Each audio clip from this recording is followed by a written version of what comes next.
News channel కి స్వాగతం। TDP Vijayawada MP Kesineni చిన్నకు ఎదురైన చేదు అనుభవం। సుపరిపాలన మొదటి అడుగులో పర్యటనలో ఉన్న విజయవాడ ఎంపీని నిలదీసిన మహిళ। కరెంటు బిల్లుకు సంబంధించిన విషయమై ఆ మహిళ 500 వచ్చే కరెంటు బిల్లు 1700 వస్తుందని ఆవేదన వ్యక్తం చేశారు।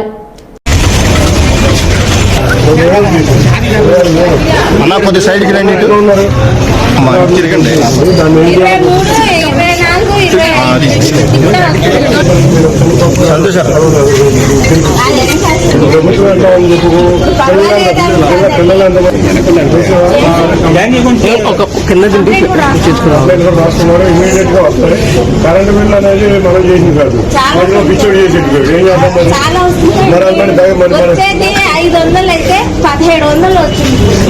మేము అలా